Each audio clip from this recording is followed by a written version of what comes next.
I think I've turned it off, but it's all a bit. It's all every time it does, it pings. I obviously have got my sound on, so I can hear you guys. Did you get a message from one of your colleagues saying, "Do not go on the podcast. Whatever you do, it's going to end your career"?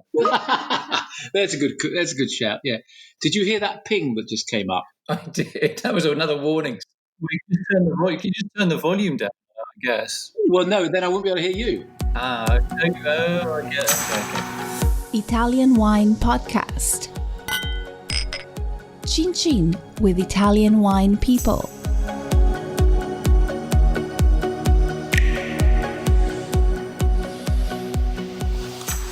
Hello, this is the Italian Wine Podcast with me, Monty, Waldin. My guest today is Ian Harris. Ian is the Chief Executive of the WSET, which is the Wine and Spirit Education Trust. Ian, welcome. Very pleased to have you on the show. Delighted to be here. Where can we start? You have an incredibly interesting career. How did you get into wine? How did you end up where you are? You're interesting is a good way of describing it. It's been a really enjoyable career so far. It's 43 years. And I started because I did French at university, and my intention when I went to university was to become a teacher. So it's slightly ironic that I've come full circle into an organisation that is involved in education. But I lived as part of my degree course, the third year of the 4-year course was spent abroad, and I was very keen to continue playing rugby. So my tutor said, well, you better apply for a position down in the southwest of France, which I did. And so I ended up being an assistant teacher at a school just south of Bordeaux. Got involved in wine, as in tasting it, and I had a real sort of light bulb moment that made me realise that this was the industry I wanted to get into. One of my fellow teachers at the school invited me for dinner. One of her friends who owned a vineyard in Sauternes. I went along to this dinner. This is about sort of 3 weeks into arriving in France. And it was just the most wonderful experience of my life. Arrived at this vineyard. It was October, still quite warm. Fantastic dinner. We went out into the vineyard, and the vineyard owner cooked entrecôte steaks over a fire made from the vine cuttings, which were still lying in the vineyard. We went back into the house at about midnight and had some Sauternes with dessert, which completely opened my eyes to the world of wine. And the next morning when I got back to my apartment, I wrote to my mum and said, I'm not too sure about education. The wine trade seems far more fun. And that was it. Here I am, 4 decades plus later. Okay, so basically it was sort of hands-on experience in wine that has shaped your career. Yeah, it was really. And when I looked to see how you get into the wine business, because it was something I didn't really know much about, it was a friend of mine who I played cricket with who had an account with a couple of the fine wine merchants in the West End of London, who said to me, well, if I can bring along a price list with an address and a phone number, and why don't you just write to them and ask if they got any jobs? And that's exactly what I did. I wrote one letter to one company, as a result of which I had one interview, and at the end of 1 hour, I was offered a job, which I took. Very lowly job, working in the cellars of a West End wine merchant, but it got my foot on the ladder. So I didn't get in through a graduate trainee scheme or anything like that. Who was the wine merchant? It was a company called Christopher and Company, who sadly no longer exist. Their proud boast was that they were the oldest wine merchant in London, so old that their records had been burnt in the Great Fire of London, so they didn't know quite how old they were. But if that was true, that would have made them older than Berry Brothers, who currently claim to be the oldest wine merchant in London. So you got into it through the sort of atmospheric side, the love of it, and then you getting into the business side. You did have quite an interesting career working for that particular wine merchant, but then you worked for a multinational. Which was that, and how did you get involved with them? Yeah, that was Seagram. So Seagram, big multinational wine and spirit company based in America, originally founded in Canada. And Seagram was one of the top 4 multinational wine and spirit companies. And after 10 years working in the sort of traditional wine side of life, by then I was 32, and I thought actually I really do need to get big company experience. So I went to an agency, and I was on the sales side, so I was able to basically put myself up as a potential national account manager. So I was interviewed by one company called Hedges and Butler, which was part of Bass, the big brewer, and then in between one interview with them and the second interview, the agency put me up for a job with Seagram, and I had a first interview, second interview, and third interview with Seagram. So I joined Seagram as a national account manager, looking after one of their biggest accounts, which was IDV, which was the forerunner to what's now Diageo. International Distillers and Vintners. Indeed, yes. All those names are a real blast from the past to some people listening to a lot of people listening to this podcast. In their day, although they were sort of household names if you had anything to do with the liquor trade. So before your current job, you taught the spirit sections of the diploma at the Wine and Spirit Education Trust. How did you jump from the kind of the shop floor, the pounding the pavement and calling on people to buy your kit, so to speak, whether it's spirits or wine? How did you get into the educational side? Well, it was more that I was only on the sales side for about a year and a half at Seagram. I then moved into the marketing team as brand manager on Martell Cognac because I spoke fluent French, so I'd got some marketing experience in my previous role. So I came out of the sales side, and as you said, pounding the pavement. So I became a bit of a product expert on cognac because I was running the brand in the UK, and then moved into a global role with Martell, which was owned by Seagram. And I just thought I knew a fair bit about cognac. So I approached the WSET, this is back in 1990, to say if ever you need someone to teach about brandy in general, but cognac in particular, give me a shout. I think I know quite a bit about it.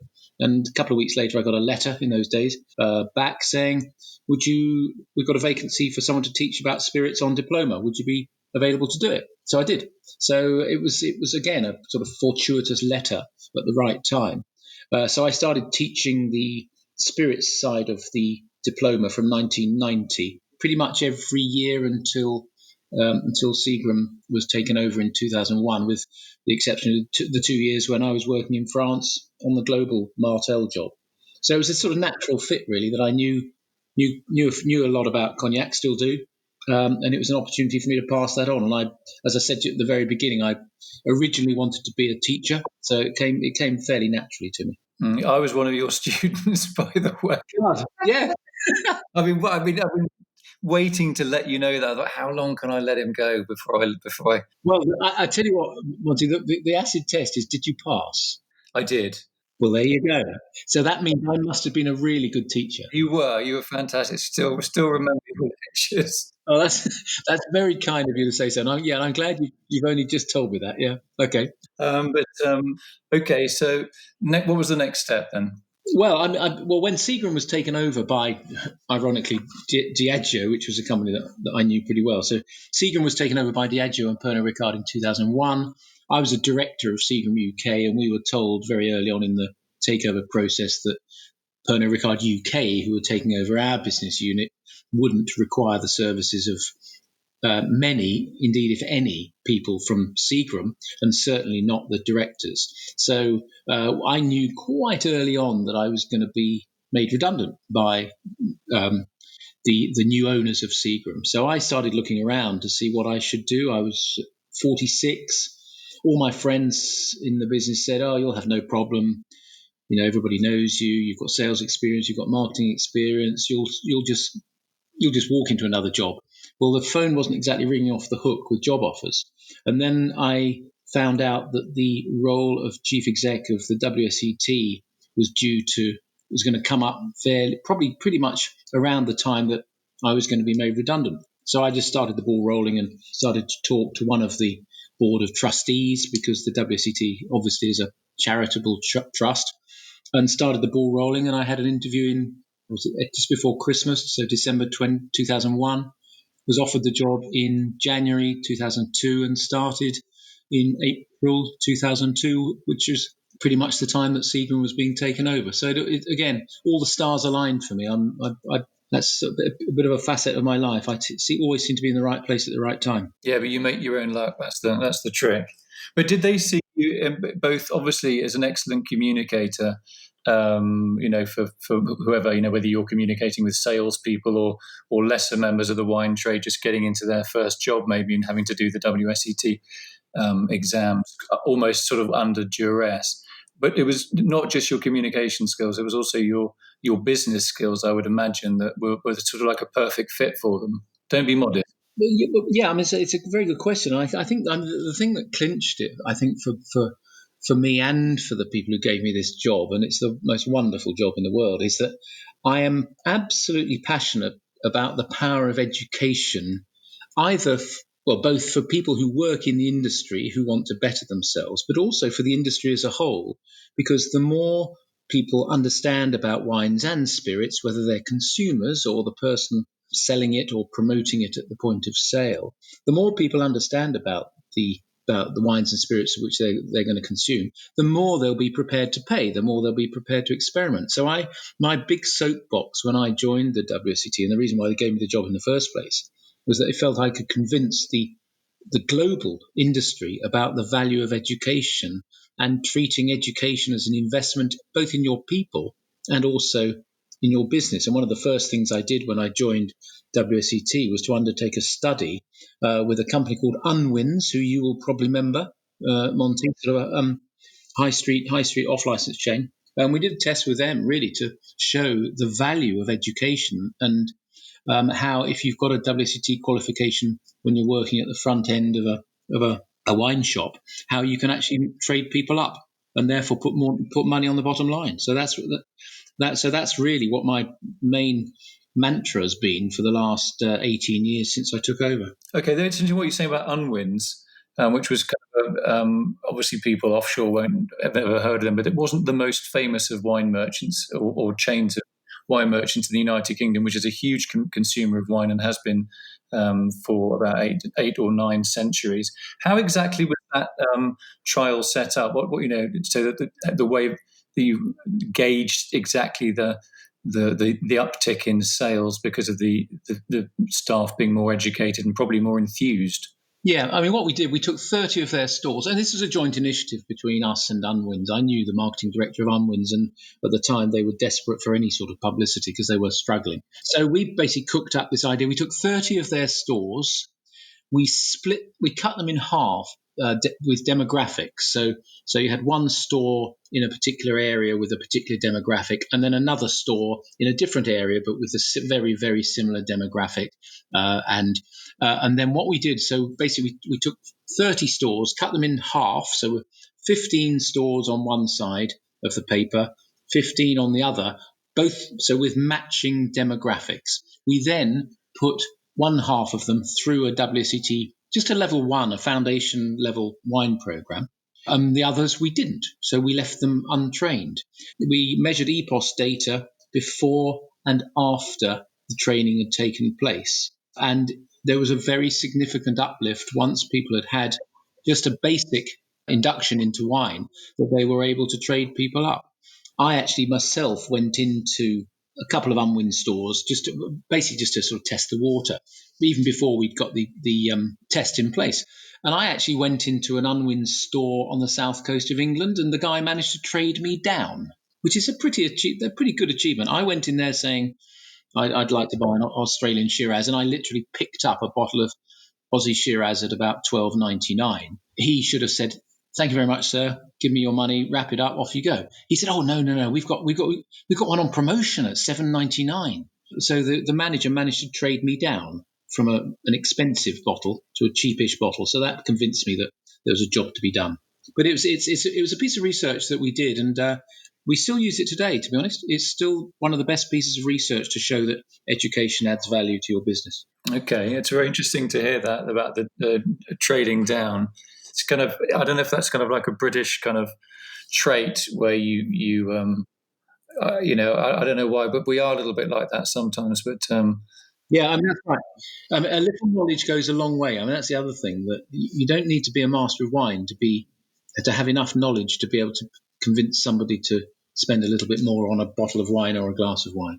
How has wine education changed at all levels in the modern era, both in terms of, we can get almost any wine from any part of the world at any time of day or night, plus, of course, social media and the fact that we can communicate with anybody across the world at a flick of a switch. How has that affected or enhanced the potential of wine education? I think it's enhanced it, to be honest, because the fact that there are so many wines available, and the UK is, as you said, we've for nine centuries and more, we've been drinking. We've been a great consumer of wine, and the UK is still very much the shop window of the world's wine. And if you take the number of countries making wine, it's hellishly confusing. And I know that we're here on the Italian Wine Podcast. Italy is about as confusing as it gets for a lot of people. So education actually takes on a much more important role when people are being exposed to different products from different areas, different grape varieties, or different regions. If I go back to 40 years ago in the UK, certainly, you went into an off license, because most people weren't dealing with fine wine merchants, and you bought brands. You bought Corrida or Carillon or anything else beginning with a C, which you hadn't a clue where it came from, but it sort of tasted okay. So that was the real thin end of the wedge. And now we're at a fascinating stage in the wine industry, whereas there's so much really great wine coming out of different countries that you'd never believe could even produce wine. And obviously England's up there with the best now. So education actually takes on an even more importance when you're dealing with a market that is so complicated. I mean, in terms of the COVID situation at the moment, how has that affected, or how has it enhanced online learning? Well, yeah, I mean, it's been we closed our school in London in mid-March, and most of our providers around the world, including in Italy, actually, we've got 15 schools in Italy running WSET courses, and well, you'll know how hard Italy was hit.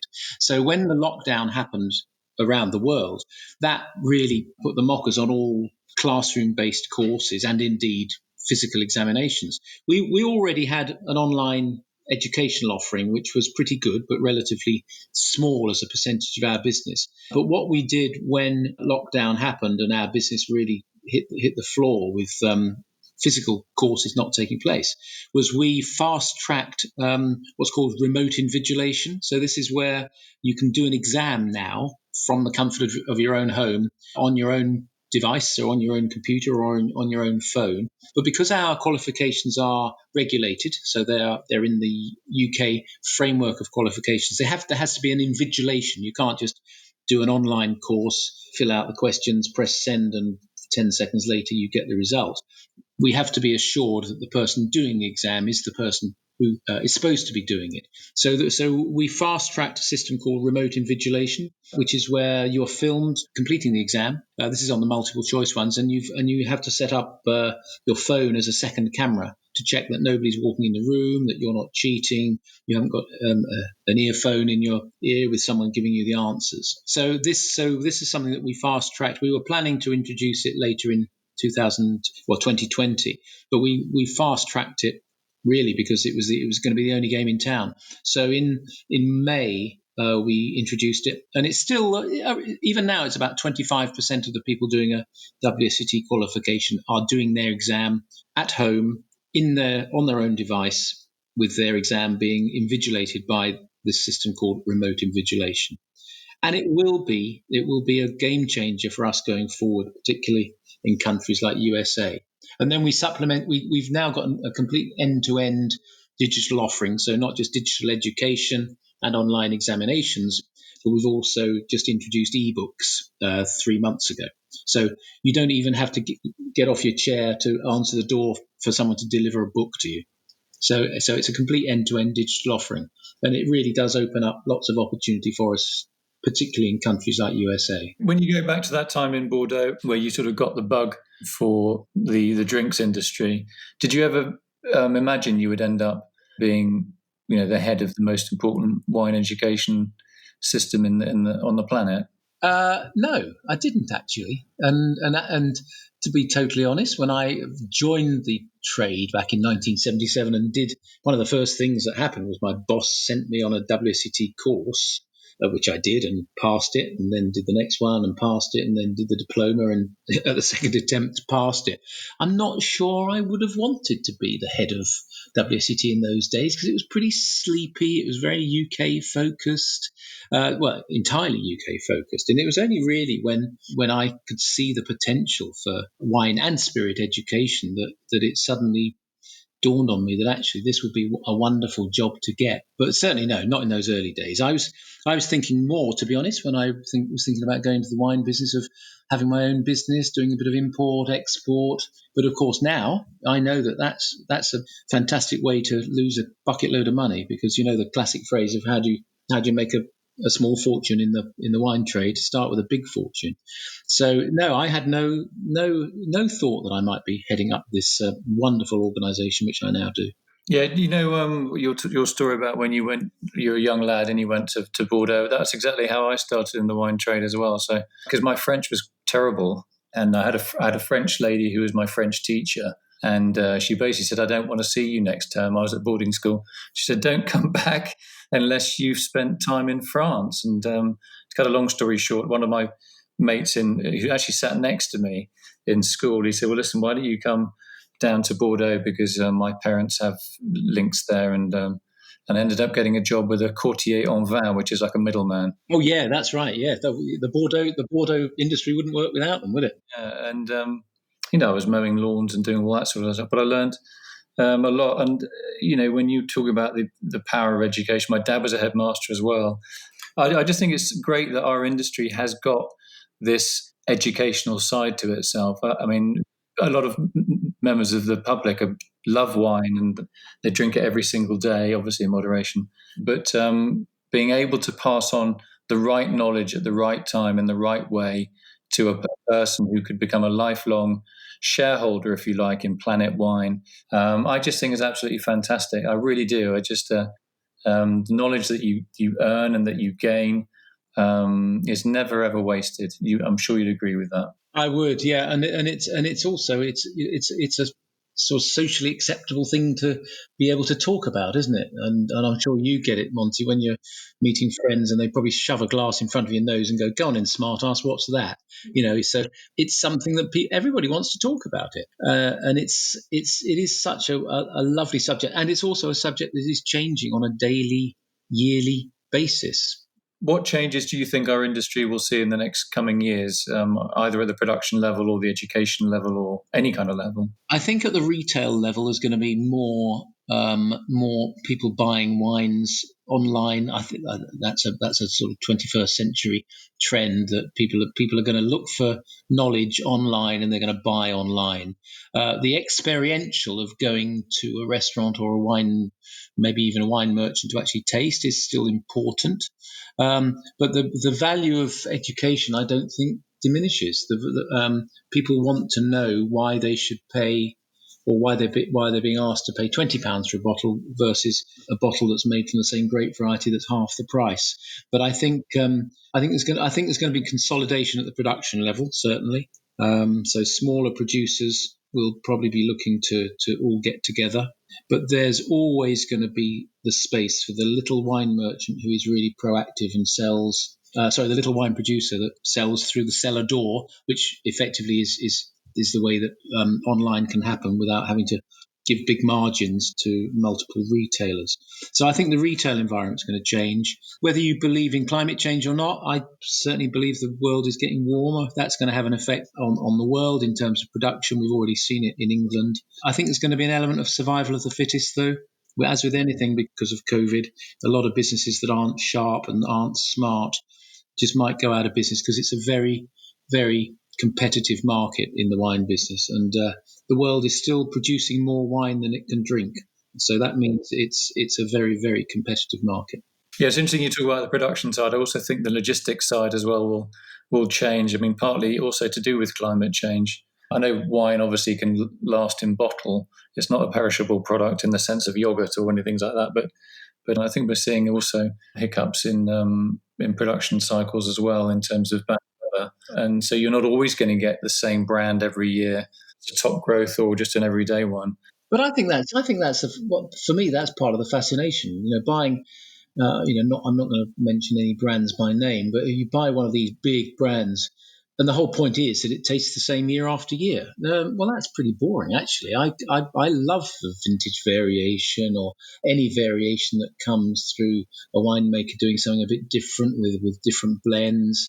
Or indeed, different ways of making wine. I think it's such a fascinating industry, and people want to learn about it because it is constantly changing. And on that note, a perfect segue to say goodbye to my guest today, Ian Harris, WSET Chief Executive and my former teacher. It's very, very nice to hear your voice again, reminiscing about some of those old names from London in the early 90s, wine merchants that no longer exist. Really fascinating to talk to you, and I really hope we can catch up again on the podcast at another. I'd love to, because we're doing some really good stuff in Italy with 15 places you can do a WSET qualification, and Italy's absolutely flying for us in times of COVID. We're growing our business in Italy, so I'd be delighted to have another chat with you at some stage, Monty. Just let me know. All right, listen, it's really nice to talk to you, Ian. Take care and best of luck with all your projects. Brilliant. Thank you very much. Listen to the Italian Wine Podcast wherever you get your podcasts. We're on SoundCloud, Apple Podcasts, Himalaya FM, and more. Don't forget to subscribe and rate the show.